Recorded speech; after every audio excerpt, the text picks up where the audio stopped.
Hello traders, welcome back to the channel. मेरा नाम है विशाल और आप देख रहे हैं Nifty and Bank Nifty short term view. दोस्तों, जनरली मेरे जो वीडियोस होते हैं वो मैं इंग्लिश में बनाता हूं, बट आई थिंक लास्ट कुछ दिनों में मेरे दो सब्सक्राइबर्स ने मुझे बोला कि सर, कभी कभार हमारे लिए भी जो वीडियोस हैं हिंदी में बनाया करिए। अल्लाह ज़रूर। और अल्टीमेटली जो गोल है वो ये है कि जो राइट इन्फॉर्मेशन है रिगार्डिंग मार्केट वो आप तक पहुंचाया जाए। So without delay video start करते हैं और सबसे पहले ये देखते हैं कि लास्ट 2 या 3 दिन में जो करेक्शन आया है निफ्टी में वो सबसे पहले क्यों आया है एंड आगे मार्केट का व्यू क्या है। सो अगर ट्रेंड के हिसाब से हम लोग देखें in the daily time frame chart में अगर आप देखेंगे तो जो प्राइस है, कैंडल है, वो अभी भी दोनों मूविंग एवरेजेस के ऊपर ही ट्रेड कर रही है। तो जब जनरली प्राइस दोनों मूविंग एवरेज के ऊपर ट्रेड करता है, इसका मतलब है कि हम लोग अभी भी एक अप ट्रेंड में हैं। और ये सिर्फ एक डिप है। जो लास्ट 3 दिन में जो मार्केट नीचे आया है ऑलमोस्ट 23,175 के लेवल के आजू बाजू से निफ्टी फ्यूचर, तो ये एक अप ट्रेंड है और अप ट्रेंड में डिप हुआ है।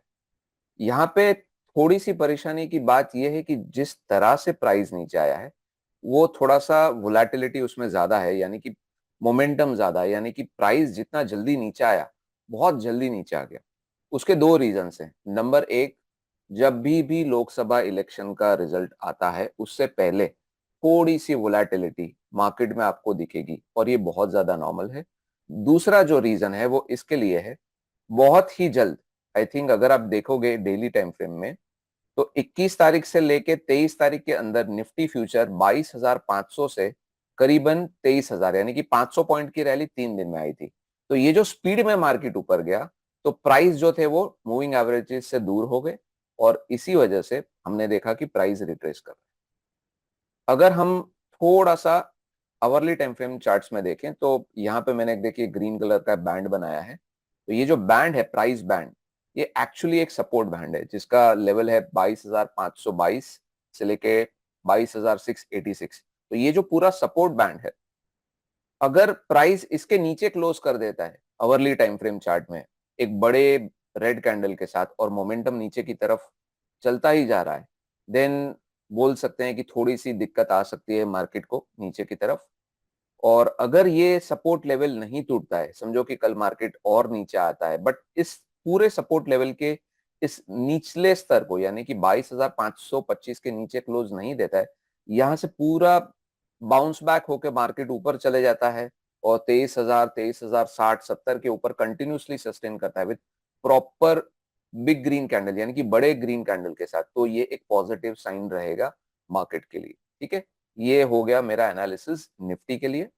दूसरी चीज अगर हम बैंक निफ्टी में देखें तो बैंक निफ्टी में मैं बोलूंगा कि जो व्यू है वो निफ्टी के मुकाबले थोड़ा सा ज्यादा खराब इसके लिए हुआ है क्योंकि अगर आप इस तारीख को देखें, 27 तारीख को जो कैंडल बनी है डेली चार्ट में निफ्टी फ्यूचर्स में, वो एक एग्जैक्टली इन्वर्टेड हैमर नहीं है। वो एक ऐसी कैंडल है जिसमें ऊपर और नीचे दोनों तरफ विके हैं।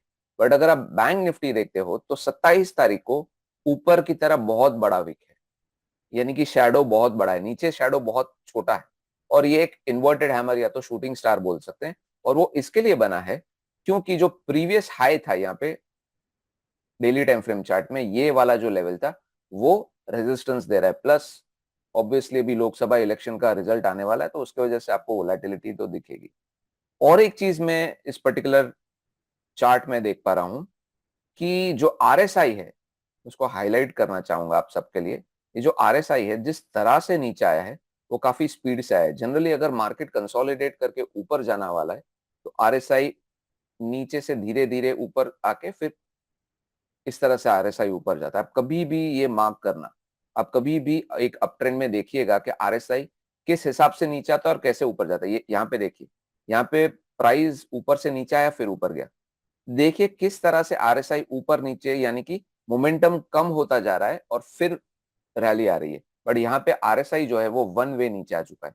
ये एक अच्छी बात नहीं है बट फिर भी हमारे पास एक सपोर्ट बैंड है जो कि है 48,236 से लेके 48,456। जब तक प्राइस इस पर्टिकुलर सपोर्ट बैंड के ऊपर है, मैं ये कहूंगा कि we are away from danger, यानी कि डेंजर से हम लोग दूर हैं। और चांसेस हैं अभी भी कि यहाँ पे थोड़ा सा कंसोलिडेशन अगर 1 या 2 दिन के लिए हो जाए और फिर इसके बाद बैंक निफ्टी रैली करने लगे। और अगर आपने देखा होगा कि यहाँ पे भी एक गैप बना है, लोअर गैप, इसको फिल करके ऊपर चला जाए एक बिग ग्रीन कैंडल के साथ, तो ही हमको एक प्रॉपर रैली दिखेगी मार्केट में, वरना थोड़ी सी दिक्कत आ सकती है। और हाँ, इसके नीचे क्लोज नहीं होना चाहिए। 48,200 के नीचे अगर क्लोज हो जाता है बैंक निफ्टी, तो थोड़ा सा आपको संभालना पड़ेगा। It will be slightly dangerous for the market. Short term में थोड़ा सा दिक्कत आएगी मार्केट, ठीक है। और अगर सेक्टर्स के हिसाब से देखें तो जनरली हर कोई सेक्टर ने सेलिंग देखी है। सिर्फ एक जो आउट परफॉर्मर है मेरे हिसाब से, वो है फार्मा। मेटल को मैं इतना ज्यादा तवज्जो इसके लिए नहीं दूंगा बिकॉज मेटल का जो रैली है शॉर्ट टर्म में वो काफी अच्छा रहा है 13 मई के ऑनवर्ड्स, और अभी इसमें कंसोलिडेशन चल रहा है। बट फार्मा में कुछ ऐसे स्टॉक्स हैं जिसमें बहुत रिसेंटली ब्रेकआउट आया है। और जैसे कि अगर आप सिप्ला देखें, सिप्ला में रिसेंटली ब्रेकआउट आया है। And as a positional trader I think लोगों को इसके ऊपर ध्यान देना चाहिए। मैंने पिछले कुछ वीडियोस में भी बोला था और आज भी सिप्ला ऊपर था। और दूसरा, अगर आप एक स्टॉक को देखोगे तो वो है अबॉट इंडिया। ये स्टॉक ने अभी तक रैली नहीं दी है, ब्रेकआउट नहीं दिया है, बट ये ब्रेकआउट दे सकता है अगर हम इसमें एक बड़ा बिग ग्रीन कैंडल देखते हैं डेली चार्ट में तो, ठीक है। बाकी बस एक बात बोलना चाहूंगा कि इलेक्शन रिजल्ट्स नजदीक आ रहे हैं, तो एक ट्रेडर को ये समझना चाहिए कि मार्केट में वोलेटिलिटी किसी भी साइड पे हो सकती है। हाँ, हम चार्ट एनालिसिस जरूर करेंगे, बट हमको ये भी समझना चाहिए जो हमारा हार्ड अर्न मनी हमने हमारे ट्रेडिंग अकाउंट में डाला है, उसका रिस्क मैनेजमेंट हमको ही करना है। सो किसी भी तरीके का हाई लेवरेज पोजीशन आपको अपने ट्रेडिंग अकाउंट में नहीं रखना चाहिए। ऑलराइट, हाँ आप पोजीशंस रखिए, बट रिस्क उतना नहीं होना चाहिए कि कल उठ के अगर बहुत ही ऑपोजिट डायरेक्शन में अगर मार्केट चली जाती है तो आपको बड़ा लॉस नहीं होना चाहिए। ये सबसे बड़ा इंपॉर्टेंट थॉट प्रोसेस होना चाहिए एक ट्रेडर का एज ऑफ नाउ, ठीक है। तो मैं आशा करता हूं आपको ये वीडियो पसंद आया होगा, and let me know with your comments below. Trade less, trade wisely. Thank you.